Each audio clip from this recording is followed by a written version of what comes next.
knocked out, they would run into their core and hit them and they would knock Okay. out electronics. We are live. I'm gonna send them the link and then we'll get started.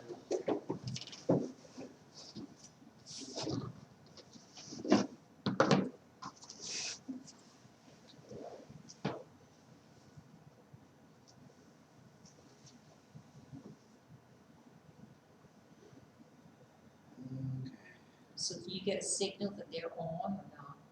Do you know that they're on? I will here in just a minute. Thankfully, we're way ahead of schedule. It's only 1 o'clock. Yeah, we didn't have much dishes and much to do. Yeah. Didn't have much food today, so. Yeah, much to pick up. But it was a perfect amount, I think. Yeah, It was- yeah, that's what I told her, and it was It's kind funny of how it all balanced works out, out. yeah. It always does. I think only one time you had to run home to get hot dogs. If I remember that. Yeah, somebody wouldn't go get hot dogs. Like we had like 13 desserts and a salad or something. Right, there was no food. Yeah, that happens. Like once in a blue moon. What's wrong with that? Dessert buffet. Yep. It ended up being good.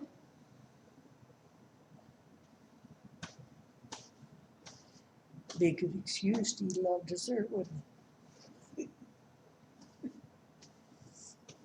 Yeah, to give you an idea, we've had anywhere from 10 to 15 views per live stream, so people are watching it. I haven't even told anybody else, so You don't know who you got watching it. somebody's Googling Callio Christian Church and seeing the live stream, so. Okay, we are live though, so let's say hello to everybody. Hey Larry, Jane Ann, Bill, and Belda.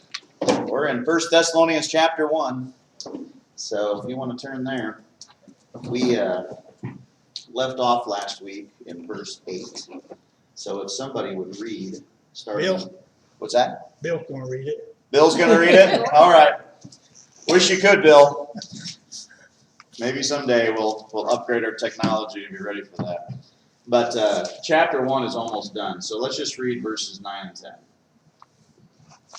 For they themselves report about us what kind of reception we had with you, and how you turned to God, from idols to serve a living and true God, and to wait for his Son from heaven, whom he raised from the dead, that is Jesus, who rescues us from the wrath to come. Okay. There's a lot in those two verses, isn't there? Yeah. Now, this is, looking at this from a preacher's perspective, I've preached in a lot of churches, mostly as a sub, but I've served in a few. And some churches are excited to see you. Some churches are indifferent. Like, oh, it's another preacher. And some churches are suspicious of you. Like, what's he going to say? And let's be fair, they might have good reason for that, right? Some of you have been here a lot longer than I've been here. Starting in January, I've been here 10 years, but some of you have been here a lot longer than that. And you've seen probably both good and the bad and everybody in between. And so Paul here is commending them because when he was there, they had a very positive reception to him. Now, consider who Paul was. What did Paul do before he was a preacher? He was a murderer. Right. Persecutor. So let's say that an ex-felon, guy who had been released from prison, been preaching for 10 years, was invited to a Callio Christian Church revival. What kind of reactions do you think you'd get? People would be Get a little bit of scared. everything. It'd be a little bit of everything. Right. Uncomfortable. Yeah. And so I think Paul here points this out about them because he's kind of impressed that he didn't get a more cold reception. Because if you know the book of Acts, he did sometimes get a cold reception. In fact, in Jerusalem, Barnabas had to put his arm around him and say, no, guys, he really has changed. Because everybody was afraid of him. And that's a reasonable thing to be. Another thing that I thought about with regards to this was, 13 years ago, I went through a divorce. And that's still on the forefront of some people's minds. And in the denominational world, where I'd be considered a pastor, an elder, I could never serve again. Once you go through that in the denominational world, that sin, I don't know how they justify it, but you're really not forgiven of that sin in the denominational world. I was involved in a church years ago that had couples that were in their second marriage, they actually separated. Mhm. Some of them were separated 10 years before finally they came to their senses. They never got a divorce. Hmm. They never remarried, but they went back together after they saw that they really, and they count that as part of their marriage when they have an anniversary because they were still married. Hmm. But they thought they were Yeah. living in sin because they were on their second marriage. Right.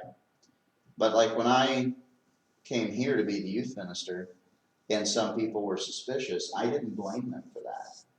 You know, and I don't think Paul blamed people for being suspicious because of his past. You know, I think that the only way you can judge somebody who's coming in new is their past. I mean, what else do you have to work on? You know, and if my divorce had been 6 years or, 6 months before, then I could understand for sure that you'd want a little more time there. You know, it's not something that that definitely looks good. I don't like to bring it up. I'm not proud of it. I'm definitely ashamed of it. It is what it is. But I have, largely speaking, felt very well received here, and people have learned to trust me, and there's been positive things that have happened, and I'm very grateful. So, Paul's reception here is no small thing. If you just think of him as an apostle, well, why wouldn't they receive him well? Well, it's because of his past. And to some degree, everybody's got a past. And some are far cleaner than others, but nobody's sinless. But it is amazing how even in the church sometimes past sins can be regarded as so awful that we can't ever get past them. And that shouldn't happen in the church, of all places. So really, it's quite a verse when you put all that context behind it. And they didn't just receive him well, they turned to God from idols. Thessalonica was a city like any other in the Greek and Roman times, lots of idols, lots of false religion. And so this is really an impressive church from that perspective. He is going to have some criticism of them, however. I already told you how this church thought the return of Christ was so imminent that some of them stopped working. They thought he's coming any day, so they interpreted that as in, well, guess we'll just wait around. It was an excuse to be lazy. And that's why in 1 Thessalonians you have these verses like, work quietly with your hands, stay busy, things like that, And that's still true. The cultural piece of wisdom we have is idle hands are what? Workshop. That's right. And isn't that true? Like when it comes to teenagers, if they're bored, are they more likely to do stupid things? Yeah. That's one reason I keep my That kids don't busy. only apply to teenagers. Right. But I'm just referring to my situation. In fact, what's funny is when school started up again and we got away from summer and they were working and they were going to school, it's amazing how much less stupid I had to deal with. And I just flat out pointed that out to them. The truth is, very few people are good with free time. You give too much free time and most people will do something dumb. It's just the way our brains are. We're supposed to be busy, at least with something. And Jane Roberts taught me that no matter how bad a shape you're in, you can still be fruitful. You can still do things that matter. And I'll carry that lesson with me the rest of my life. 94, could barely walk, barely move. Her hands barely worked, and she still managed to send out cards that you could barely read. But who cares? I know some people who got cards from her who were nearly in tears because nobody else has sent them a card. I mean, that's something else. So, you can always do something. Anybody have any thoughts on verse 9 before we move on?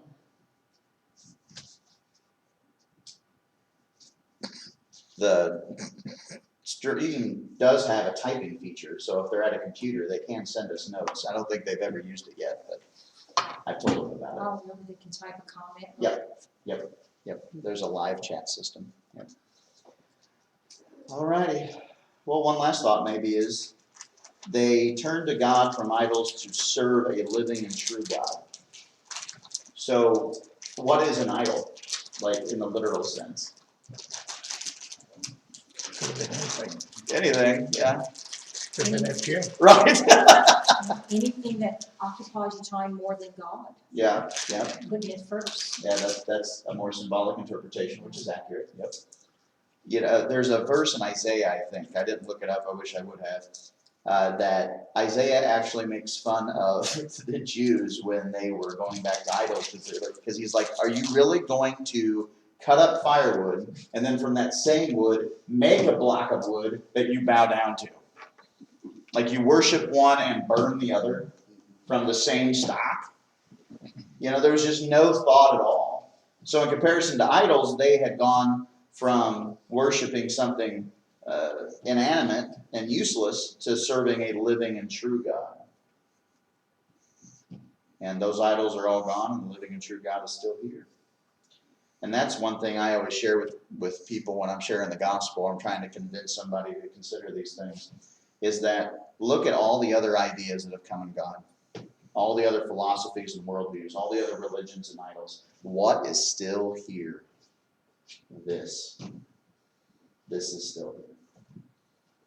And that's something worth thinking about. It is timeless and it survives everything. Only something alive and true could do that. All right. Now the chapter ends talking about how the Son is going to come from heaven, whom he raised from the dead, that is Jesus, who delivers us from the wrath to come. So when I was reading this verse, I was thinking about the fact that when Jesus comes back, the fact that some will be saved, and I want to be careful how I state this, but that the some who will be saved isn't the main event. Because what's coming according to this verse? How does it end? Rescues us from the wrath. The wrath. The main event is Judgment Day. The fact that some will be saved is God's grace from that wrath. The second coming is for Christians, it's a very joyous concept and idea, and that day will be beyond wonderful. But for the rest of the world, it is nothing but wrath. Are they to happen at the same time? It's the same event. 1 Thessalonians 4. That's good that you asked that question. Skip over to 1 Thessalonians 4. People who believe in the rapture thinks that this is gonna happen after, and then the people that get raptured 7 years during the tribulation, they think they're gonna escape that rapture. Right. And that's not true. No, but I really believe God's gonna protect his people. Yes. But we're gonna see all this stuff. There's no 7 years No. in heaven No. without us, Right. Yeah. If you go to chapter 4, verse 13, Paul lays out the chronology, the series of events that's going to happen on this day. So let's just read this. You've probably heard this a lot at funerals. I use this all the time. But we do not want you to be uninformed, brethren, about those who are asleep, that you may not grieve, as do the rest who have no hope. I want to stop there. As the rest who what? Are asleep. Have no hope. Have no hope. So again, Paul keeps coming back to this concept of there are some who are going to be saved, but the real main point of this event is the wrath. And for those who are encountering wrath, as you said, there is no hope. There's no tribulation, there's no second chance, none of that. It's over. Verse 14, so if we believe that Jesus died and rose again, even so God will bring with him those who have fallen asleep in Jesus. So when the second coming happens, Jesus is coming back, but he's bringing who with him? His people. Those who have fallen asleep. Yeah, those who have already died and who are in paradise with Christ. So they're going to come with him to welcome everybody. That'll be fun, won't it? I've always kind of wondered, if I'm here when the second coming happens, who's going to greet me first? Is it going to be a stranger, or is it going to be somebody I know? May not recognize them at first, going back to Jane. she's definitely a lot younger in heaven now in terms of appearance, and so I don't know what she looks like younger. So, But you're probably gonna know I might, or I think it might be fun to be surprised. I don't know. You know. For this we say, verse 15, to you by the word of the Lord, that we who are alive and remain until the coming of the Lord shall not precede those who have fallen asleep. Otherwise, those who are with Christ already know where they're going. Like that's already been determined. And that's true. The judgment day is not about determining whether you go to heaven or hell. That's a big misunderstanding. Judgment day is telling you why. Hebrew courts did not operate like our courts do. When you go to court, theoretically, when you go to court in our culture, you go to determine your guilt or your innocence. But in ancient courts, that was already determined by the investigation or by the government or by whoever, whatever authority there was. Or in the religious courts, it was the Sanhedrin or such. And so, do you think that is the time that every knee shall bow and confess that Jesus is Lord? Yep. Even though they didn't live for him and they were lost, they're gonna have to realize. everybody realizes who really is in charge. Yep. And it's going to be a terrifying moment for those people, unfortunately. I honestly think that'll be the last tear we all shed when we realize that some didn't make it. That's supposed to be the last time that God wipes away the tears. Yep. I'm gonna have a tear right there. I would when think we so. find out. I mean, you know, I mean, we pray that all our household will come to the Lord, right. but they But- still have their I mean, will to decide not to. I think all of us in this room would agree, though, that it doesn't have to be somebody we know, even. You know, I mean, if on that day you see a line that you know isn't the right line, it doesn't matter what face you're looking at. You're going to be stricken with grief for them. I mean, God is too. That's He what didn't want that tears to them. we want to be. Yeah. So they already know. Verse 16, for the Lord himself will descend from heaven with a shout, with the voice of the archangel, and with the trumpet of God, and the dead in Christ shall rise first. So those of us who are alive don't go into the air immediately. Those who are dead on earth, their bodies go to the spirits. Does that make sense? The resurrection is occurring here. So those who are coming with Christ don't have their resurrected bodies yet. So they get their resurrected bodies before we go to meet the Lord in the air. And then also, if the voice of the archangel is present, who do you think is also present? Satan. Well, I'm sure that's true. But other angels as well. Yeah. So this is sort of a meeting of everybody, which, by the way, hasn't occurred since the Garden of Eden. So that's a thought. Like you can tell things are coming full circle here. Because in the Garden of Eden, you know, God would walk in the cool of the garden. Satan was there in the form of a serpent. Adam and Eve were there. So people and angels and God all in the same place. It hasn't happened since the fall. So, quite an event. Satan will be hunting for some place to hide. Yeah, probably. Or because he's so arrogant, and I really do believe this. I think Satan is still convinced he can find a way to win. He's that arrogant. He's trying. Yeah, he's that arrogant. And so, because, you know, if you really think you're going to lose, like, if you, and all of us have been in a situation like where we figured out there's no way to win, what do you do then? You give up. Force. Yeah, you're done. There's no, why keep fighting a battle you know you're going to lose? So I think Satan's arrogant enough to think he's still going to find a way to win. So I wouldn't doubt that he wouldn't try to make some last desperate plunge at victory here, even though it won't matter. So the dead in Christ will rise first, which means the spirits that are with Christ will get their bodies back, and they'll be resurrected and glorified. Then we who are alive and remain shall be caught up together with them in the clouds to meet the Lord in the air. And thus we shall always be with the Lord. Now that's quite a promise, because in the ancient world, if somebody was so good with the gods and really served the ancient Roman and Greek gods so well, they might go to Mount Olympus. But there was no guarantee you'd get to stay there. If you made one of the gods mad, they could kick you back out. They could kick you back down to earth, reincarnation. That's where that idea comes into play. Or they kick you down into Hades. which was the Greek understanding of hell. And also in Hades, occasionally somebody would come out of Hades and go back to Earth or Olympus. So the afterlife in ancient pagan religion was very much in flux. But here, Paul's very clear. This is the end. And everybody's going to be where there's going to be. And that's going to be the end of it. So this kind of certainty and finality is something our God has always been very good at. That's kind of been his stick, so to speak. But foreign ancient religion wasn't that way. So when people would come to faith in Christ, they had a certainty they never had before. Could you imagine if we tried to preach the gospel and tell people, you can get to heaven, but you may not get to stay? Yeah. So Paul's really saying something that to us we take for granted, but to the ancient world, they didn't take that for granted. So therefore, comfort one another with these words. So that's the chronology of how it's going to happen. And Paul talks about this here because this church was confused on how the end would come. So, I was raised Catholic, when I was little.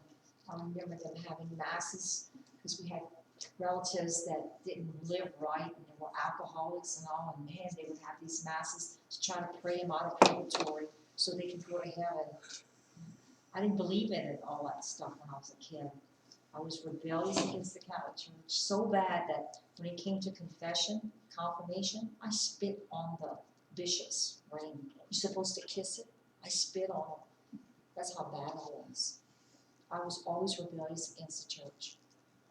I'm glad you're here. I didn't believe all that stuff. Right. Yeah. They might have turned you into fire and Oh, brimstone. you should have seen this. All right. So I guess we're ready for chapter 2, unless anybody has any questions or thoughts before we move on. So as you can tell, this book has a lot to do with the end times. We've studied Revelation and Daniel, so this is kind of the natural progression of that line of thinking. And this also goes to show you how people are not well informed sometimes in the church or on television or wherever people get their information, because you always hear about Revelation and Daniel about the end times. And Thessalonians, those three. But you don't always hear about Thessalonians, is my point. It's not often brought up, but Paul talks about it a lot here. In fact, I use 1 Thessalonians 4 at virtually every graveside service I've ever done. Because the point of that is not only to give you the chronology, but if you go back to it, he says, I do not want you to be uninformed. And verse 18, comfort one another with these words, which of course is one of the points of a funeral. And funerals have been around since the beginning of time. That's a totally biblical thing to do. All right. Well, anybody else have any thoughts before we move on? Thoughts, questions, comments? Larry, Jane Ann, Bill, and Velda, hope everything's good. All right, well, let's start reading. Let's do verses 1 and 2 of chapter 2.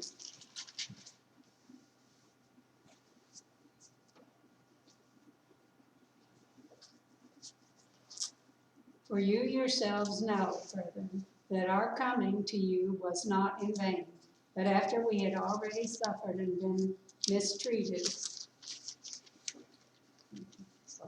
You're fine. In Philippi, as you know, we had the boldness in our God to speak to you the gospel of God amid such opposition. Okay, you stop there.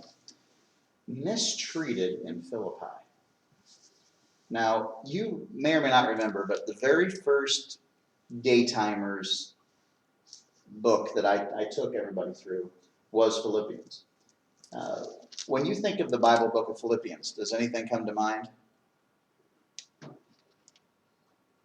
I can do all things through Christ who strengthens me. Yeah, that's a very common verse. Very good. Yep. Peace of God that passes all understanding, keep Yep. my heart and mind in Christ Jesus. Very good. A lot of my favorite scriptures. Yeah. It's a very positive book. Very optimistic. It's the same one where Paul says, think about the beautiful things, what's Yeah, lovely think on and what's things that are kind pure and and pure and holy. Yeah. And that's a verse I constantly put through my head. I have that inside my bed. Okay, yeah, exactly. That's a really good thing. So it's a very positive book. It was actually it was a church that was in good shape. What's interesting is at the very end of the book, Paul calls out some individual squabbles that were going on. The church as a whole was healthy, but there were some people picking on each other. And he actually calls them out in the letter by name. Now, when you think about that, that's a pretty preposterous thing to do. But apparently, Paul felt like it could have become disruptive enough in the church that it needed to be solved. But in general, it's a positive book. So when he says he was mistreated in Philippi, do you think that was the church or do you think that was the town? Any speculation? The church was in pretty good shape. So Was the church in the town? yeah, Same of Philippi. name? Yeah, Philippians was in the town of Philippi. Yeah. But most of these ancient cities were not friendly to their local churches. And so Paul had to deal with mistreatment in the community while he was at the church, while he was visiting the church. And that's been my experience to some degree in Callio, and that the church has been very good to me. But there are some people in the community who do not like this church. And that's weird. Like, and you're talking about things people bring up from 20, 30, 40 years ago. Oh, my goodness. Like, none of those people are even here now. And yet, who have they decided to blame? What's presently here. Now, I don't know if Paul was dealing with something similar. He didn't visit Philippi until the 50s AD, so the church had been there for 10 or 15 years by the time he got there. But maybe something happened in that church, in that town, that upset people, and now anybody going to that church was immediately a pariah. So you're saying like grandma told the daughters, Yep. and the grandma's gone now, but they all believe the same thing, so Yep. that's why they all against this place. Which goes to show you what? These same problems exist everywhere, in every town, every place. You can't find a perfect church. You can't get into perfect Can't town. find Yeah. one. Totally agrees with you. No. Somebody's always going to be stirring up something. Just be grateful when it's outside your walls. You know? And so Paul here, you know, he's letting them know that in Philippi had been mistreated. Nobody goes into a town that everybody's gonna love him. No, I don't no. know. In this case, it was probably more severe than, you know, anything we've dealt with, of course. But I was just trying to use that as an illustration. But notice how he handled it. After he'd been mistreated, what did he do? He still had the what? It's in verse 2 there. After he had been mistreated, what did he do? Boldness in our God to speak to you the gospel of God against much opposition. Okay. So did he back down? No. In fact, there was one instance in Acts chapter, I want to say it's 10. I hope that's right. Where Paul is preaching shortly after his conversion. And he's preaching so boldly. And he's preaching to people who hate him. That some people in the church have to drag him away before he gets stoned. So Paul didn't always know his limits. He had to sometimes have other people say, hold back a little bit. We need you alive for a little while longer. You know, so you got to admire his boldness here. And he did it to much such opposition. Go ahead, sorry. But that must have been part of his personality anyway, by the way he led before him. Yeah, true. I mean, he went home. Yeah. I'm sure God chose him partially for that reason. You know, when you've got just a never quit personality, that's useful in the ministry. In fact, that's the church. Got to take my phone apart, I knew that wasn't my ring. it's fine. We'll just wave one more time.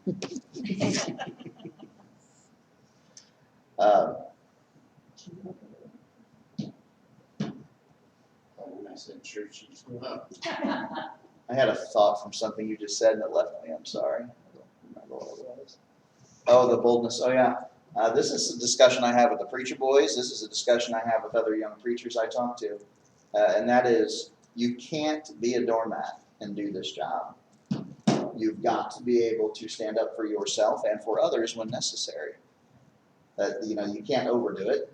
But at points you have to. If you're always just giving in to whatever social pressure is there, you won't last. There's got to be more than peace at any cost. And so maybe Paul took it the other extreme too often occasionally. I'm sure I have too. But the point is there's got to be some boldness there. All right. So verses 3 and 4. Oh, you have a loud voice. Something's He going on. took off the ring and Are you there? Yeah. Oh, there is going to be a high wind tomorrow, by the way, especially in the morning. So be careful tomorrow morning. Up to 50-mile-an-hour gust. They said we should have some tonight too, though. So you might want to take your concrete boots if you're going somewhere. Keep yourself planted. All right. Yeah. Yeah. Verses 3 and 4. For the appeal we make does not spring from error or impure motive, nor are we trying to trick you. On the contrary, we speak as men approved by God, to be entrusted with the gospel. We're not trying to please men, but God, who tests our heart. Okay. That's something for everybody, for sure. Because if we're not here to please men, but to be entrusted with the gospel and to endure the examination of God of our hearts, that means no matter what we do sometimes, we're not going to be accepted. There's a church in Columbia called The Crossing.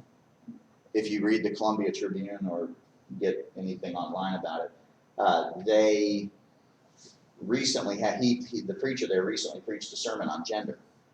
And he talked about the biblical view. He didn't talk about anybody else's view. He just talked about the biblical view. And it was, on Sunday morning at the church he preaches at. So really shouldn't be any major controversy there. But God forbid.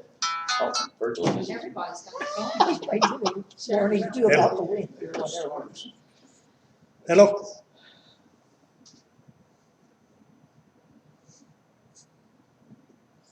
Might shut off in here too, twice. 863 area code. Where the heck would that be? I don't know. Mine's a while ago had a 011 as the first numbers. Mine was Marcia. Oh, Saturday. Okay, that helps. Well, anyway, this church in Columbia. So he preached, Sunday morning at the church he preaches at, biblical sermon on gender. Didn't even talk about anybody else. And it became this big scandal in Columbia. Because how dare anybody have their own opinion? Or how dare anybody preach the word of God as it's written? And he used Matthew 19, 4 and 5. God made them male and female. And so, to Columbia Tribune's credit, after a bunch of people wrote nasty op-eds in the newspaper about how dare he preach this, it's 2019, that's always the defense. I guess, it's going to be 2020 pretty soon, so that'll be the new defense. And they actually let him publish a rebuttal. A lot of times now the media is just one way, but they actually let him, and it's online, you can read it, and it's pretty good. You can watch that sermon online too. Yeah. Now, what I like about his rebuttal is he doesn't come at them. He's not offensive, but he is truthful and he's kind and he still speaks the truth. And the last line in that article was, "Is there room in Columbia for a church like us?" And that puts the ball back in their court. Like, are you going to be tolerant? Because we didn't attack anybody. We just laid out what the Bible has to say, which is our job. We're a church. I've always been so fascinated that we're supposed to accept everybody else's ideas, but if you go into a mosque, you better do everything they say. It's so bizarre. It goes to show you the anti-Christian bias that is not only present in our culture, but has always been present everywhere. Because the devil hates truth. The devil loves Muslims. Because anything that's against God works for him. It doesn't matter what it is. All right. Well, anybody have any thoughts on verses 3 and 4 before we proceed? I'm not used to having this much time. We're actually going to cover a pretty good chunk of things, And I'm trying not to get into every individual little word, which is where my brain likes to go. But I guess the final point to though is that This was a conversation I had with David Fincher at Central just last year because they had a controversy at the school over something similar. And what I just told him was, look, the Bible says the world is going to hate you. If you're going to stand up for truth, there's not necessarily a way to present the truth and not offend people. That doesn't mean to be offensive, but sometimes the truth is offensive just by nature.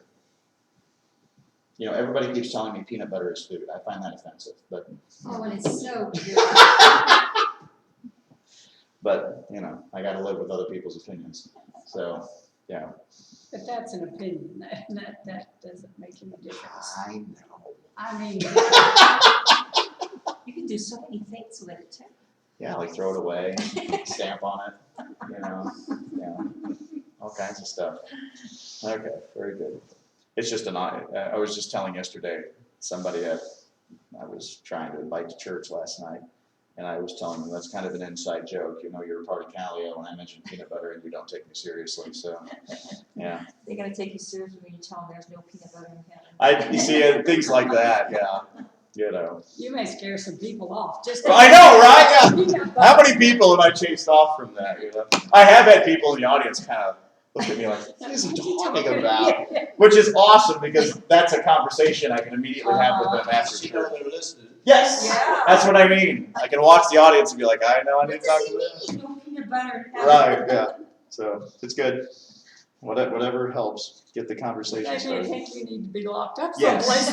That has happened, yeah. So, you all may think that too. Yeah.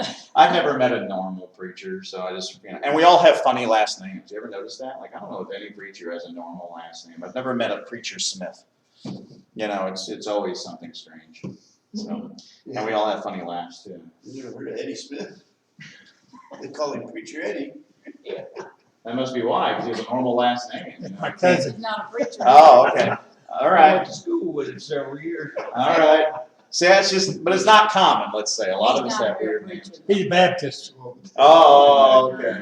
All right. He may think he is. Yes, that's exactly it. Preacher Eddie. Okay. Yeah.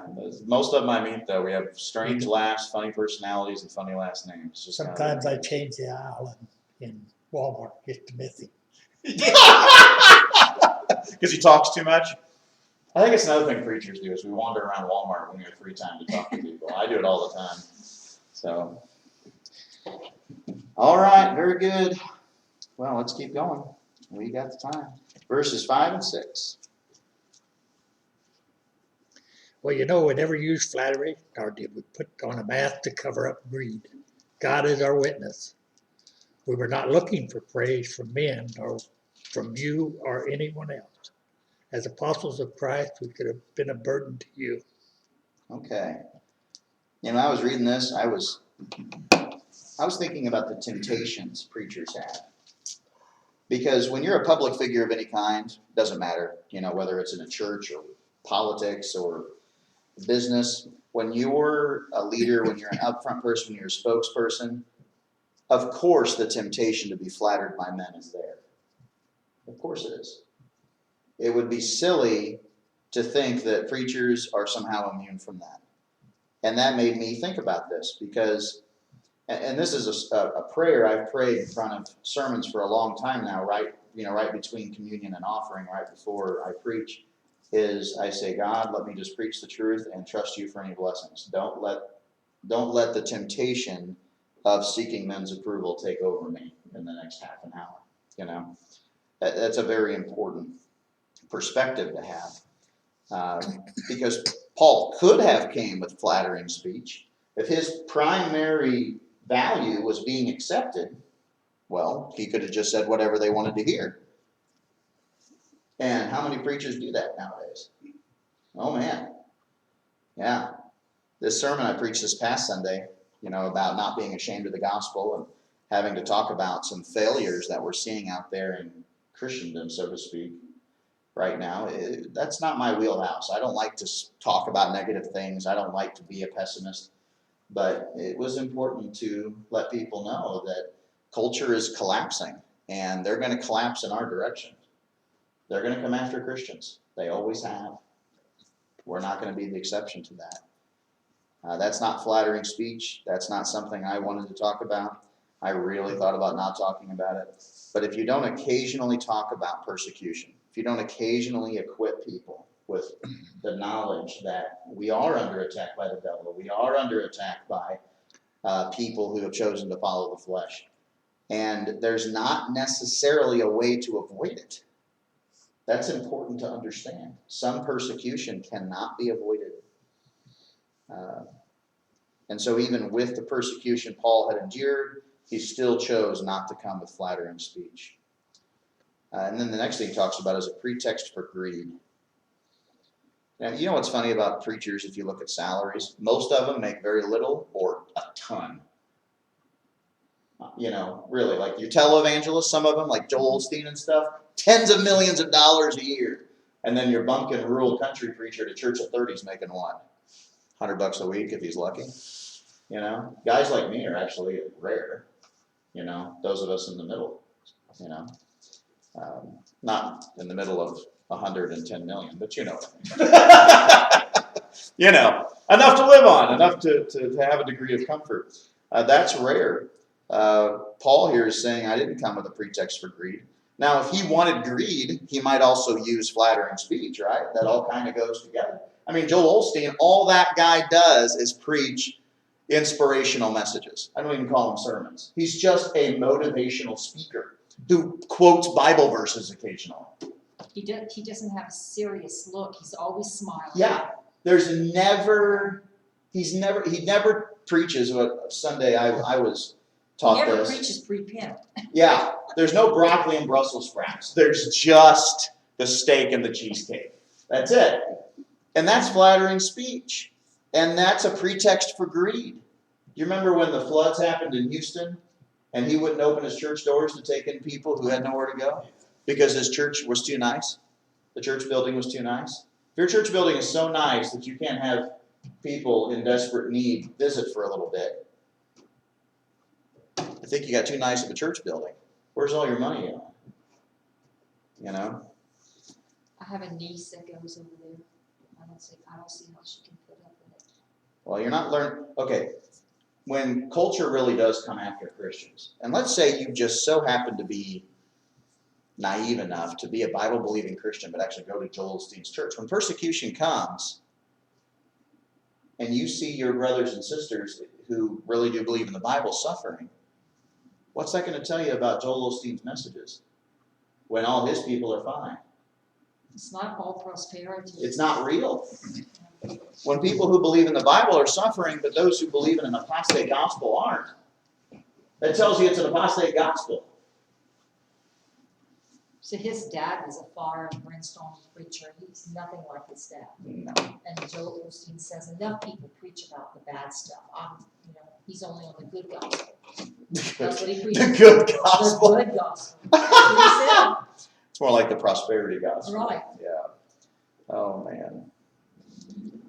And then he says there, God is my witness. So he says, God knows I'm not being flattering and I'm not out to be rich. And if you look at Paul's life, I think that's reflected in reality. He didn't just say it here, he lived it because he was persecuted virtually everywhere he went. My dad used to say if the Apostle Paul had a good day, he had to wonder what he was doing wrong. You know, because he suffered constantly. In 2 Corinthians chapter 9 and 10, he talks about everything he's been through. You know, it's just one terrible thing after another because he was suffering for the Lord, preaching the truth. And he didn't tell people what they wanted to hear. He told them the truth. And he didn't do it for money because he was never wealthy. And he never was able to use money But to it's get out of it. it's not wrong to be wealthy and have money, but it's the way he's just putting that as a top priority. Yeah. Posting. It's a matter of values. Yeah. Yeah. And what you do with it too. Are you feeding the hungry? Are you blessing people and stuff? Well, something that always struck me about Paul is in the ancient world especially, bribery was just an everyday thing. You bribe the guard to get out of jail, you bribe the court to get out of your charge, you know. And of course, some of that still happens today. But it was rampant back then. You know, the wealthy never had to answer for anything at that time. And so it's obvious Paul never had any money because he never got out of anything. You know. But he was taken care of. He was. He trusted God. He always had what he needed. And when I read 2 Timothy, which is his last letter, and he tells Timothy, I'm being poured out like a drink offering, he's saying this is the end. And you can almost sense relief in his voice, like, it's over. I've ran the race. I'm good to go. And that had to be a good feeling. And he probably didn't have too many of those. But to know you've made it, you've arrived, you've done all you can do. And now it's time to leave it to the next generation. And he had prepared a lot of people to do that. All right. Verse 6 there. Nor did we seek glory from men, either from you or from others, even though as apostles of Christ we might have asserted our authority. Now, Paul had authority as an apostle, and he did assert it from time to time. But he didn't just use authority.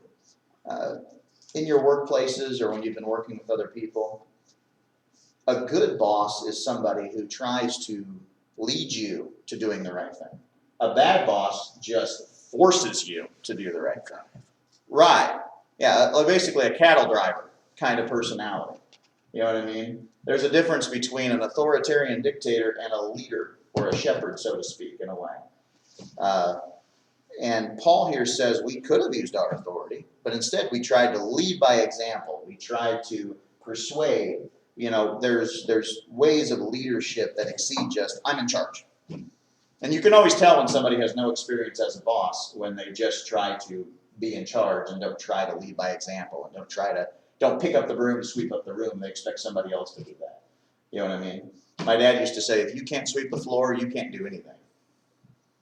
Because when I worked in his shop and I was working on computers, I started to think that I didn't need to do the other stuff. And he's like, nope, you're still cleaning the bathrooms and sweeping the floor. Working on the computers is a privilege. And that's a good lesson to learn. Leadership doesn't mean you don't have to do things anymore. It actually means more responsibility. All right, any other thoughts, questions, comments? We haven't had a rabbit hole yet today. Time is flying by. Good grief, it's 10 till. Whew, we're doing good. And nobody's asleep, so I'm not that boring. That's impressive to me. Sometimes I think I am. In fact, I've learned not to even trust my feelings in that area, because some sermons I think, man, I did not deliver that the way I wanted to. And then somebody will come up to me afterwards and be like, boy, I really needed to hear that today. I'm like, well, I'm glad you did, because I didn't think I did it justice, Holy Spirit directed. Yeah, I don't know. And then there are other times where I hit that out of the park and then nobody seems to care. And I'm like, all right, I can't trust my feelings on this anymore. I don't think people respond the same way. I can remember when it would be common to hear, and I'm not saying this against the preaching, I don't mean that. Sure. But I'm saying you used to hear a lot of comments as you leaving church, people saying, well, you really, they tell the preacher, well, you really walked on or you stepped on my toes today. Yeah. I don't always You like to hear hear that that. And I don't hear it anymore. Not I as don't know much. when I heard it. I haven't heard it in ages. Just a few here and there. And I don't really, let's talk about that. That's a good rabbit hole. Okay. Hey, you wanted a rabbit hole. I knew Yeah. I could get one. Yes, you did it. Okay. Stepping on your toes. I've given that a lot of thought, and I'm just going to give an opinion here, and I just want you all to tell me what you think. When I hear that, I've always wondered if it's you stepped on my toes, and I'm sure that's true with some people, but with other people, I wonder if you stepped on my neighbor's toes, and I'm sure glad you did. Sometimes I get that feeling of, I think actually you enjoyed the fact that I didn't pick on you today. I don't know. I don't know. You mean like the husband and wife, and you said, did you get that? Right. Yeah. Something like that. Or somebody. Did you hear that? Or people who sit on opposite sides of the church who don't like each other, And I can almost tell they're like, boy, you really picked on that guy. Why are you getting him today? I make a point not to Because you think of did anybody something in individually. their personal life, dealt with that, and you knew that they were battling with it, and you preached the message, and they said, boy, that was worth him. Did you understand Yeah. that? Did you get it? Now, the other half of the time, I didn't even realize that person struggled with what they were telling me. Yeah, that's what a lot of times Yeah. I think ministers don't know that an individual problem is Right. one person's problem. And if you preach about it, They think No. you're picking on them. Yeah, Well, and that's Somebody's told them. somebody must have told them Right, that. and I try not to do that. Like, I don't try to think of anybody when I put together sermons, because that will result in problems. Yes. You know, obviously. But occasionally you do walk on people's toes, but I always make it accidental. I don't wanna, I'm not thinking of anybody individually. But I've always considered it as a compliment. As Sometimes. that you're saying something that I need to hear. Yep, sometimes. Yep, that's true. Bill says you need to get another analogy, instead of stepping on toes. Oh, okay. Did he leave a comment? No? Oh, you're just making it up. Okay. All right. Yeah. I don't know. I've always, when I hear that, I always think, man, there's so many ways to interpret that. You know? That's the way I've always Okay. took it as. Well, I got a problem with a couple of grandkids of mine. You see them, they just kept staring at me and staring at me and staring at me in church. I said, well, some people have to shut their eyes and they can't see the color. Yeah. It's just like your blood, you know, they use blood on everybody. If you shut your eyes, you can't see what color blood you got either. Yeah. We all bleed the same. Yeah, that's what I said. We all bleed the I same. guess the other day, one Sunday, she said, that person just kept staring at me and staring at me all during church service. Oh, that's She says, I said, well, I said, it ain't gonna be the first place that stares at you, so. You now just you wanna know get you got, used you to got a it. sermon bubbling up. Well, I've had people bring up the racism thing, Yeah. you know, multiple times. And, you know, in times past, you know, it was more of an issue. Yeah. You know, for sure. Well, I tell them like it is, and they like it, cause, Yeah. Well, and here's the thing too that's happened in our culture. We've kind of moved on from that to some degree. I mean, the media hasn't, but people in general have. Mhm. And in fact, I had a cousin who married, well, she was white, and she married a black man. Both of them were church-going people. And there was kind of a hubbub there. And I said, we need to move on to where we're just grateful when they don't marry somebody of the same gender. Really? Like, that's a biblical problem. yeah. Yeah, like the one that's running for president. Yeah, like, that's sinful. Like, I can point Bible verse right there. That's easy to knock out. The mixed marriage thing, I'm much more concerned if you have two white people and one of them doesn't go to church, that's just as much of a problem if you have a mixed couple, one of them doesn't go to church. That's the issue. When you have somebody who doesn't love the Lord, the color of their skin is a secondary issue to that. All our blood is the same color. But at the same time, if a couple comes to me and they're mixed race and they ask me what I think about it, I say, look, you're gonna have to accept some degree of problems. Like, don't go into this naive. It's going to cause you and your children problems. It just is. But it's not against in the Bible. It's not a biblical issue, but they need to be aware of the fact that you can't expect everybody to accept it.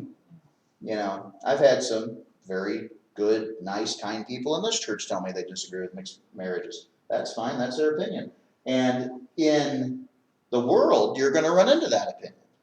And you've got to be willing to accept the fact that people differ with you on that. You can't just, like, the media will ramrod you for disagreeing. Christians, we can't do that. We've still got to accept people who don't agree with us.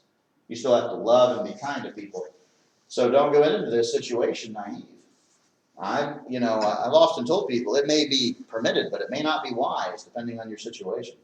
Well, and I think the thing that has to be really considered, the couple may have no problems and may be able to deal with it, but they've got to think about now, how will their children? Yep. That's, where I think they've got to be able to. Yep. To meet with what they're going to face, because they will face. They will face a lot of difficulties, yes. And that is underestimated. And I don't know whether it's a problem in schools anymore, or if it's becoming common enough that, they don't. It's not the issue it used to be, That's what I was but it's still a wondering. problem. It'd be naive to think, especially mixed race kids, when you got a black mom and a white dad or whatever, whatever variety there is. Because some of the children from those unions, some of them will be white. Some of them will be black, and some will be mixed. If you have enough kids, you'll get all three. And that raises people's suspicions about, adultery and all kinds of stuff. I mean, it's problematic. Just because it's technically okay doesn't mean it doesn't come without its pitfalls. And I do educate people on that. How many families you think doesn't have a mixed marriage? Somewhere, anymore, yeah, Mine does. yeah. I have another cousin from the other side of the family who, now the other side of the family is not Christian, but she was with a black guy, and my grandmother wouldn't have anything to do with either of them after that. And that's very much a common thing from that generation. And my advice to her was, you live your life in such a way where she can't talk badly about how you live. But you still have to show her love. That's it. You do. You're not exempt from that. Just because people disagree with it doesn't mean you can hate them. You need to love her. And she's 80 some odd years old. She may never change her mind. And you've got to accept that. I mean, that's just the truth of the matter. And that's something I get very tired about in our culture, is that people are not tolerant of people who disagree, and we should be tolerant. I mean, God will sort it out. I don't have to pass judgment. But there's still quite a few obstacles for mixed marriages, and people need to be aware of that. I told her what I thought, but you don't know what kind of deal it all happened, see, and I ain't my place, cause I ain't the dad. Well, and if you combine non-Christian with different race, then That's you what I really said. get some problems. I don't, Yeah, that's the bigger problem. But it's still an issue.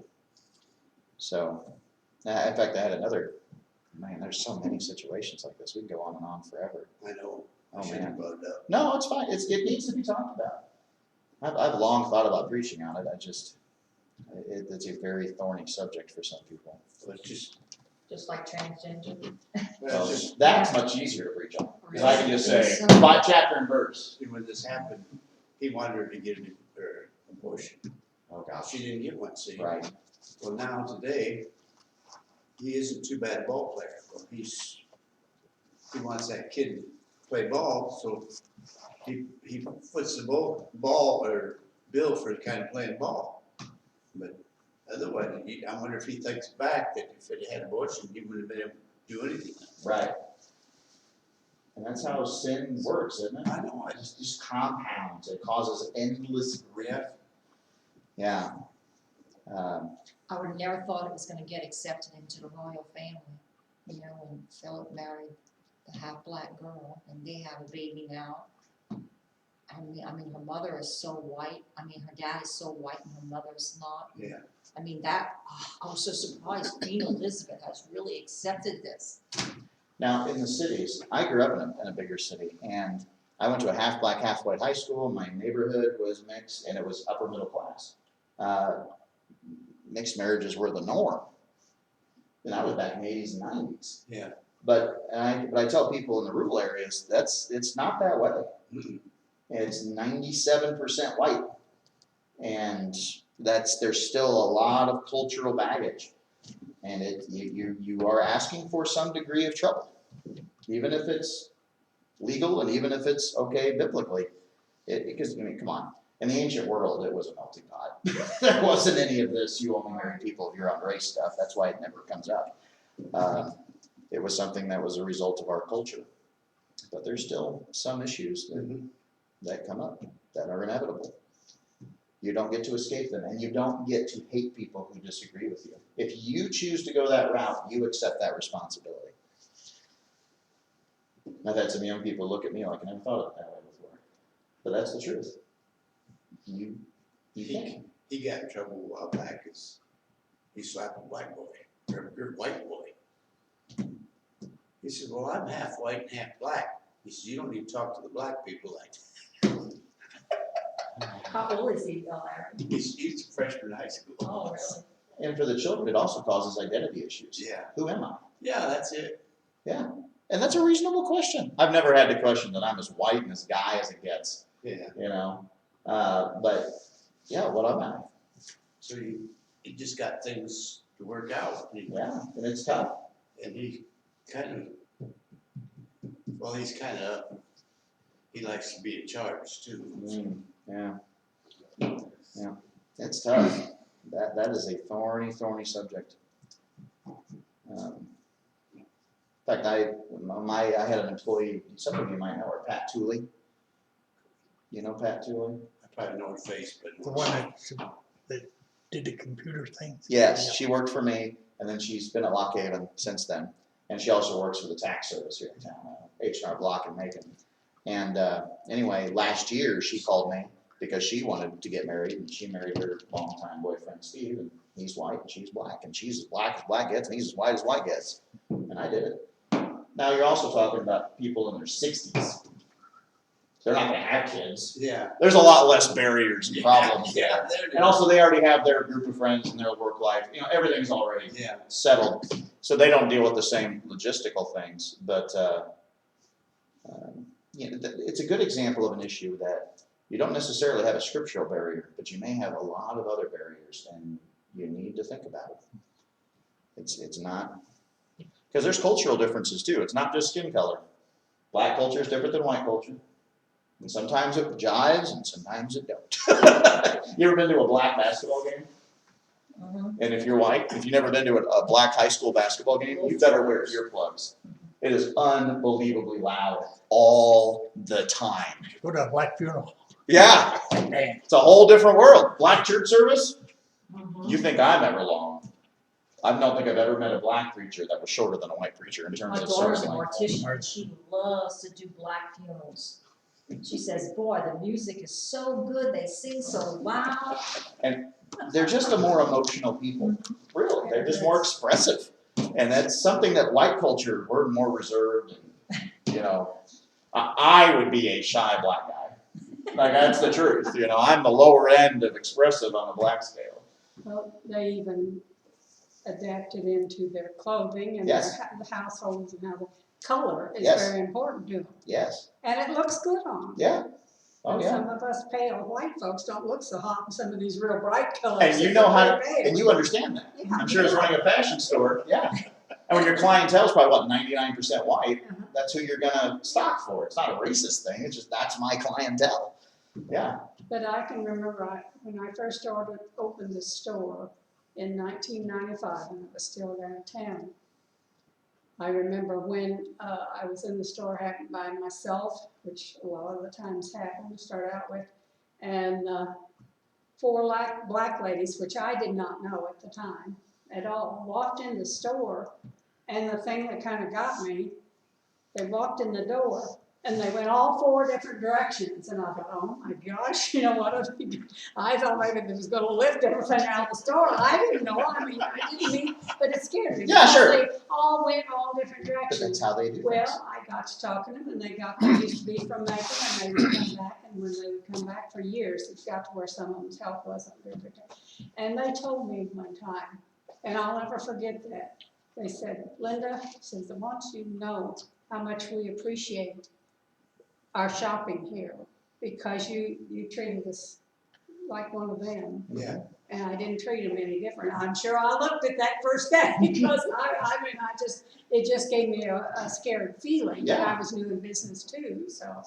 But, they would come back when they was in town, and they'd come in, and one time they brought in, we spun around, they had some rum cake, and they brought me some rum cake. They were good cooks. Did you hear that on the internet? Surprised she got home safe. Did you eat it at the store? No, well, I tasted it there, I Okay. didn't eat it there. If you cook something with alcohol, the alcohol burns out. I don't think that's that what he they was say. so with it in it though. My daughter made a rum Oh, cake yeah? one You think Thanksgiving, it's put on and it was soaking, and it soaks in. You don't eat it the first day. Probably You put have too to much eat in it the third day. It was delicious, but I was high. Oh, yeah, it affected me. I've never had, but Oh, yeah, you don't eat it I've the always first heard day. that But I, It What's doesn't that? burn out. well, they're talking about, but I took If you that cook- as if you cook compliment it. that they Yeah, but you're saying They were pour it on, right? Yeah, yeah, And it's I not enjoyed cooked. it because it was always It was fun mixed when they up. came in. and the more it aged, the stronger it got. At Toastmasters, see, I had a lot of black people work under me, thing, and I always treated them the same, see?